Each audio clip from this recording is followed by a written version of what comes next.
گئی ہے اور ہمیشہ برے حالات ہی میں بڑے کارنامے انجام دیے جاتے ہیں.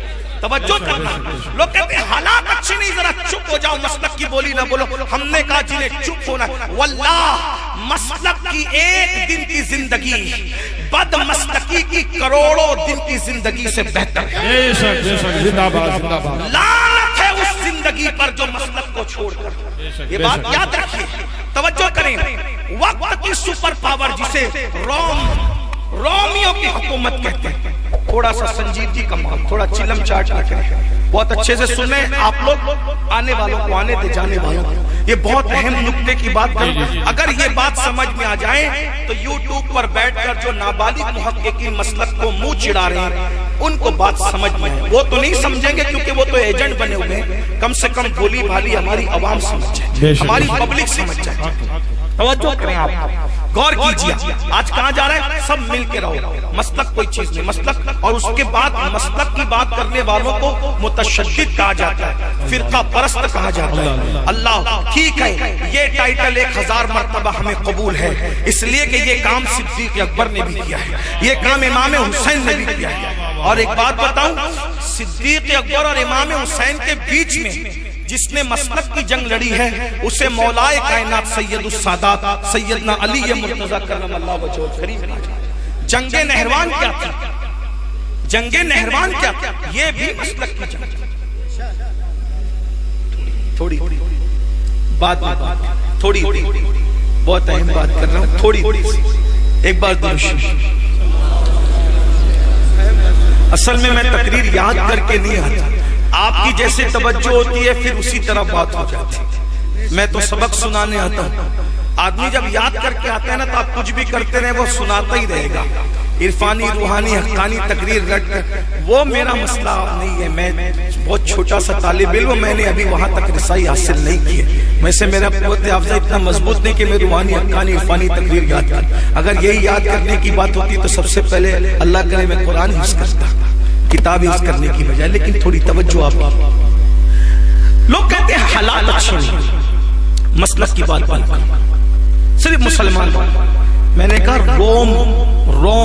رومی امپائر, اللہ اکبر, روم کی حکومت کیا کر رہی تھی؟ لاکھوں کی فوج جمع کر چکی, لاکھوں کی فوج, مسلمانوں کو ختم کر دینا ہے.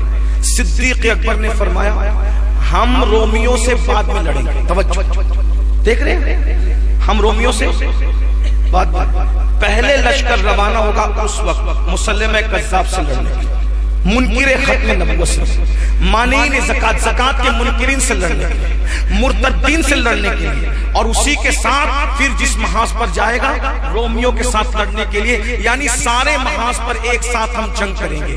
کسی نے کہا, بلکہ وہ کسی اور کون تھا میں آپ کو بتاؤں وہ کون تھا کہنے والا, دھیان سے سنو. سیدنا فاروق اعظم تھے, فاروق اعظم, غیظ المنافقین, امام المجاہدین, جانشین رسول دوم, رسول اللہ کے دوسرے جانشین. صدیق اکبر سے کہا صدیق اکبر آپ اتنے محاذ پر ایک ساتھ جنگ کریں گے مدینہ خالی ہو جائے گا, مدینہ خالی ہو جائے گا. رومیوں سے لڑ رہے ایک ساتھ, اسی وقت مسلمہ کذاب سے منکر ختم نبوت سے بھی لڑ رہے ہیں, اسی کے ساتھ زکات کے منکروں سے بھی لڑ رہے ہیں, اسی کے ساتھ مرتدین سے بھی لڑ رہے ہیں. لیکن ذرا غور کیجئے صدیق اکبر کتنے نرم دل انسان تھے, رقیق القلب تھے. صحابہ میں سب سے نرم دل آدمی ابو بکر صدیق, ان سے بڑا نرم دل کوئی نہیں. لیکن نرم دل اپنوں کے لیے ہونا یہ مومن ہے, اور مسلک کے باغیوں کے معاملے میں نرم دل ہونا یہ مومن کی صفت نہیں, یہ نامردوں کی صفت ہے. صدیق اکبر اپنوں کے لیے نرم دل تھے. سیدنا فاروق اعظم نے جب کہا اے مسلمانوں کے خلیفہ, روم کی حکومت, مانعین زکات, منکرین ختم نبوت, مرتدین, سب سے ایک ساتھ جنگ کرو گے مدینہ خالی ہو جائے گا, کیا ہوگا مسلمانوں کا؟ اب صدیق اکبر کو غصہ آیا, کس پہ؟ فاروق اعظم. فاروق اعظم تو اچھا مشورہ دے رہے تھے, اچھی نیت تھی, یہ سیٹوں کی طرح یہ گندگی کی بات وہاں نہیں تھی. وہ تو فاروق اعظم جیسا دین کا دائی کون ہو سکتا ہے, اپنے زمانے کا سید الموحدین, توحید ڈائریکٹ رسول اللہ سے سیکھنے والی ہستی، دین ڈائریکٹ رسول اللہ سے، لیکن دور اندیشی کو سامنے رکھ کر کہا اے مسلمانوں کے خلیفہ چاروں محاذ پہ جنگ مت کیجئے، مدینہ تنہا ہو جائے گا، کیا بنے گا؟ صدیق اکبر کو غصہ آیا اور کہا عمر اسلام لانے سے پہلے بڑا بہادر تھا تو، اور اسلام لانے کے بعد تو بزدل ہو گیا؟ کہ صدیق اکبر کا تم بزدل ہو گئے ایمان لانے کے بعد؟ امیر المومنین میں بزدل نہیں ہوا، میں تو خیر خواہی کے لیے مشورہ دے رہا ہوں کہ مسلمانوں کا کیا بنے گا، مدینہ خالی ہو جائے گا۔ اب صدیق اکبر کے تیور اتنے نرم دل آدمی کو مذہب کے معاملے میں جس نے سخت کیا تھا وہ کیا تھی پتہ ہے؟ کیا تھی؟ رسول اللہ کی تربیت تھی۔ غار ثور میں چھپنے نہیں گئے تھے، غار ثور میں اپنے بعد اپنا جانشین تیار کرنے گئے، تاکہ جب سب لوگ اپنے اپنے انداز سے بات کریں گے تو میرا ابو بکر ایک قائد کی حیثیت سے گفتگو کرے گا، نبی کے جانشین کی حیثیت سے گفتگو کرے گا، ورنہ نبی کو چھپنے کی کیا ضرورت ہے؟ ارے جو گھر سے نکل آئے اور کافر ان کو دیکھ نہ سکے تو وہ اگر مکمل مدینہ شریف چلے جائیں تو ان کو کون دیکھ سکتا تھا؟ وہاں چھپنا نہیں تھا، وہاں اپنے جانے کے بعد کسی کو اپنا جانشین تیار کرنا تھا۔ اور جانشین کیسے تیار کیا؟ اپنے دل کی تجلی صدیق کے دل پہ ڈالی۔ صدیق اکبر نے کہا عمر اسلام لانے سے پہلے بڑے بہادر تھے، اسلام لانے کے بعد بزدل ہو گئے۔ امیر المومنین مدینے کی تنہائی کی ستاتی ہے، شہر رسول کی تنہائی ستاتی ہے، تو صدیق اکبر نے فرمایا عمر سن لو، اگر مدینے والوں کے بچوں کو جنگل کے درندے اٹھا کر لے جائیں تو بچوں کو درندوں کا اٹھا کر لے جانا تو میں برداشت کر سکتا ہوں، لیکن ختم نبوت کا کوئی انکار کر کے زندہ رہے ابو بکر اس کو برداشت نہیں کر سکتا۔ اسلام کے چادر میں کوئی شب کو مارے میں اس کو برداشت نہیں کر سکتا۔ ابو بکر کی ران کو جنگل کے درندے نوچ نوچ کر کھائے، میں اپنا گوشت تو نچوا سکتا ہوں لیکن عقیدے پہ حملہ ہو، میں جان بچانے کے لیے عقیدے کو آگ نہیں لگا سکتا۔ میں تمام محاذ پہ جنگ کروں گا، ایک ساتھ جنگ کروں گا، اللہ ہماری مدد فرمائے گا، اللہ ہماری امداد کرے گا۔ اور یہ بات بھی جوانوں تمہیں بتا دوں، پھر روم پر بھی حملہ ہوا، روم کا جواب دی دیا گیا، مانعین زکات یعنی زکات کے منکروں کا جواب دی دیا گیا، مرتدین سے بھی لڑا گیا، اور مسلمہ کذاب سے بھی جنگ کی گئی۔ اب مسلمہ کذاب سے جو جنگ ہوئی وہ مسلک کی جنگ کی شان سے ہو رہی تھی۔ صحابہ کرام نے صدیق اکبر کو کہا اے ابو بکر یہ بتائیے کہ جو لوگ مسلمہ کذاب کے ساتھ چلے گئے ہیں تو وہ تو ہماری طرح داڑھی رکھے ہوئے، کیونکہ ہم ہی میں سے ٹوٹ کر کے گئے ہیں، ہماری طرح داڑھی ہے، ہماری طرح سر پہ امامہ ہے، جیسے ہم لا الہ الا اللہ پڑھتے ہیں وہ بھی لا الہ الا اللہ پڑھتے ہیں، تو اب ہم کیسے پہچانیں کہ یہ ختم نبوت کا غدار ہے یا ختم نبوت کا وفادار ہے؟ کیسے پہچانے؟ وہ صدیق اکبر نے کہا اگر پہچاننے میں شبہ ہو تو میں تمہیں ایک علامتی نشان دیتا ہوں جس کو انگلش میں لوگ کوڈ ورڈ کہتے ہیں۔ کیا تھا وہ کوڈ ورڈ؟ کیا تھا؟ کیا تھا؟ کہا کہ جب تمہیں شبہ ہو کہ یہ مسلمان ہے یا ختم نبوت کا غدار ہے تو تم کہنا یا محمدہ یا محمدہ یا محمدہ۔ یا محمدہ کے جواب میں جو یا محمدہ کہے سمجھنا یہ ختم نبوت کا وفادار ہے، اور اگر یا محمدہ کے جواب میں یا محمدہ نہیں کہے سمجھنا یہ ختم نبوت کا غدار ہے، کافر ہو چکا ہے۔ یا محمدہ کا مطلب کیا؟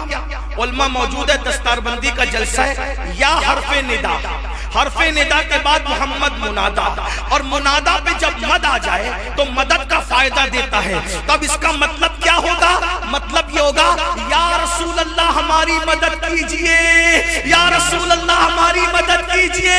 رسول اللہ مدینے میں ہے، جنگ لڑی جا رہی ہے یمامہ کی سرزمین پر، حضور مدینے میں جنگ ہو رہی ہے یمامہ میں، حضور زمین کے اوپر نہیں ہے، ظاہری حیات میں حضور پردہ فرما چکے ہیں۔ پردہ فرمانے کے بعد ابو بکر یمن میں نعرہ لگوا رہے ہیں یا رسول اللہ ہماری مدد کیجئے۔ مرحبا، نعرہ تکبیر، نعرہ رسالت. توجہ تو فرمائے. اور کیا کہا؟ جو اس کے بدلے میں کہا یا محمدہ، تو تم کیا کہنا؟ اپنا مان لینا. اور اگر یا محمدہ کے بدلے میں یا محمدہ نہ کہے تو پھر اس کو اس کی جگہ پہنچا دینا جہاں اس کا وہ حقدار ہے. جو جہاں کا حقدار ہے پھر اس کو وہاں پہنچا دینا. اللہ اکبر. اور جنگ ہوئی، پتہ ہے کتنی بڑی قربانی دی مسلک کی جنگ میں صحابہ نے. کیا کہتے؟ بکتے ہو تمہیں مفت میں اسلام مل گیا تو تمہیں مسلک اور دین سے نفرت ہو رہی. آدھا تیتر آدھا بٹے، زہر اور حلوہ سب ملانا چاہتے ہو. سیدنا صدیق اکبر نے جب مسلک کی جنگ کی ہے، پتہ ہے 700 حافظ قرآن صحابہ اس جنگ میں شہید ہوئے. 700. دوسرے صحابہ تو ہزاروں تھے، صرف حفاظ حافظ صحابہ 700. اب پتہ ہے مسلمہ صحابہ کو کیسے مارتا تھا، کیسے مرواتا تھا؟ پہلے ہاتھ کاٹتا اور کہتا بولو میں نبی ہوں. صحابہ کہتے ہوا خاتم النبی، آخری نبی تو آمینہ کا لال ہے. دوسرا ہاتھ کاٹتا اور کہتا بولو میں نبی ہوں. کہتے کہ نبی تو آخری نبی تو آمینہ کا لال ہے. اس کے بعد آنکھ نکالتا آنکھ اور بولتا کہ بولو میں نبی ہوں.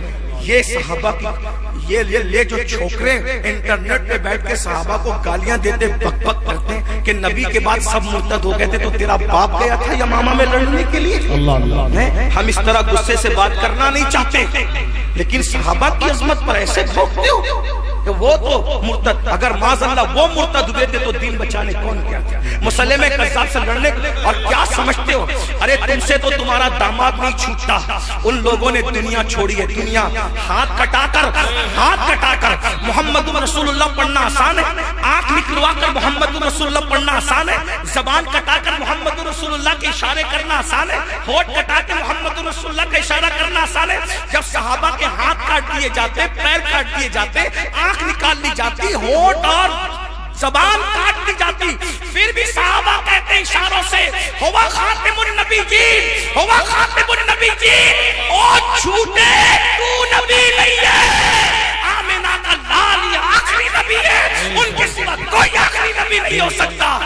اینڈ کس پر کیا جاتا پتہ ہے؟ اینڈ صحابہ کرام کے لیے بڑی بڑی تیل کی کڑھائیاں تیار کی گئی تھی. تیل کی کڑھائیاں، ان تیل کی کڑھائیوں میں جلتے ہوئے صحابہ کو ڈال دیا جاتا. کہا بولو میں نبی ہوں. صحابہ کہتے ہیں مر جائیں گے لیکن نہیں کہیں. اور وہ ہزاروں صحابہ شہید ہوئے. اس وقت تو کون کام آیا؟ اب وہ بھی یہ بھی رافضیوں کی بولی سن کر کے پھسلنے والے بھائیوں سے میری گزارش ہے، اس وقت تو کون کام آیا؟ وہ بھی اس وقت کام آنے والی شخصیت حضرت وحشی کی تھی. وحشی، یہ وحشی کون تھے؟ جنہوں نے حضرت امیر حمزہ کو شہید کیا. جنہوں نے حضرت امیر حمزہ کو، اور حضور نے ان کو معاف کیا تھا. یہ بھی میرے آقا کا اخلاق ہے. چچا کے قاتل کو معاف کیا. یہاں تو آنگن میں بکری پیشاب کر دے تو معاف نہیں کرتے. ہندوستان میں جتنے مقدمے مسلمانوں پہ چل رہے ہیں کسی قوم کے نہیں. کورٹوں میں سب سے زیادہ تمہارے پیسے ضائع ہوئے. چھوٹی چھوٹی چیز پہ مرڈر کر دیتے ہو. مرڈر کرنے والا اندر چلا جاتا ہے، جس کا مرڈر ہوتا ہے وہ قبر میں چلا جاتا ہے. کیس لڑتے لڑتے تمہارے پیسے برباد ہوتے ہیں. امیر سے غریب ہو جاتا ہے. کیس کرنے پیدا ہوئے تھے. ایک مسلمان وہ تھا جو دوسرے مسلمان پر اپنی جان قربان کر دیتا تھا. ایک مسلمان تھا دوسرے مسلمان کو بھوکا دیکھتا تھا تو اپنے بچوں کو پانی پلا کے سلا کر کے دوسرے مسلمان کو کھلاتا تھا. اور آج کیا ہو گیا؟ چھوٹی چھوٹی بات میں ہاتھ کی مہندی نہیں چھوٹی، بیوی شوہر پہ کیس کر رہی ہے. دین کہاں ہے؟ مذہب کہاں ہے؟ آقا علیہ السلام فرماتے تم میں کا کوئی اس وقت تک مومن نہیں ہو سکتا جب تک جو چیز اپنے لیے پسند کرتا ہے وہی اپنے مومن بھائی کے لیے پسند نہ کرے. یہ صحابہ تھے. لیکن اقبال کہتے ہیں متاع دین و دانش لٹ گئی اللہ والوں کی، یہ کس کافر ادا کا غمزہ خوریز ہے. توجہ کرو، سب سے چہیتے چچا امیر حمزہ کا قاتل وحشی. فتح مکہ کے دن حضور نے کہا تھا وحشی جہاں دکھے اسے قتل کر دینا. وحشی کو لوگوں نے کہا وحشی محمد رسول اللہ صلی اللہ علیہ وسلم. میں کہہ رہا ہوں کیونکہ ہم لوگ اسی طرح حضور کا نام لیتے ہیں, محمد صرف کہنے میں ہمیں اچھا نہیں لگتا, بلکہ لفظ محمد کہنے سے پہلے بھی رونقیں کانپتے ہیں کہ اتنی گندی زبان سے اتنا پاکیزہ نام کیسے لے سکتا ہوں. ہزار بار بشویم دہن ز مشک و گلاب ہنوس نام تو گفتن کمال بے ادبی. حضور اگر میں ہزاروں مرتبہ مشک اور گلاب سے اپنا منہ دھو لوں تو ایک مرتبہ بھی میری زبان اس کی حقدار نہیں ہے کہ نام محمد کہہ سکے. یہ نام کوئی کام بگڑنے نہیں دیتا, بگڑی بھی بنا دیتا ہے سب نام محمد. کیا ہوا میرے بھائیوں, فتح مکہ کے دن کہا وحشی جہاں نظر آئے میرے چچا کا قاتل ہے اسے قتل کر دیا جائے. وحشی کو خبر ہوئی کہ آقا نے اعلان کیا کہ وحشی جہاں دکھے اسے قتل کر دو, یعنی وحشی کا نام بلیک لسٹ میں تھا. وحشی کو خبر ہوئی بہادر آدمی تھا, حبشی غلام تھا, آیا حضور بیٹھے ہوئے تھے صحن کعبہ میں, کعبے کے صحن میں گردن جھکائے حضور بیٹھے تھے. ایسے میں آیا حضور کے سامنے کھڑا ہو گیا صلی اللہ علیہ وسلم اور کہنے لگا اے محمد, ابھی کلمہ نہیں پڑھا, اے محمد صلی اللہ علیہ وسلم کیا مجھے معاف نہیں کر سکتے آپ مجھے معاف نہیں کر سکتے؟ سرکار نے نظر اٹھا کے دیکھا, کہا کون ہے تو کون ہے؟ اس نے کہا میں وحشی ہوں, حمزہ کا قاتل. آپ مجھے معاف نہیں کر سکتے؟ یہ میرے نبی کے اخلاق ہے. میرے نبی نے فرمایا تجھے معاف کر دوں گا, معاف کر دیا, ایک شرط ہے کلمہ پڑھ لے میں تجھے معاف کر دوں گا. چچا کے قاتل کو معاف کر رہے ہیں. وحشی تھا, وحشی نے کہا اچھا میں کلمہ پڑھ لوں گا آپ مجھے معاف کر دیں گے.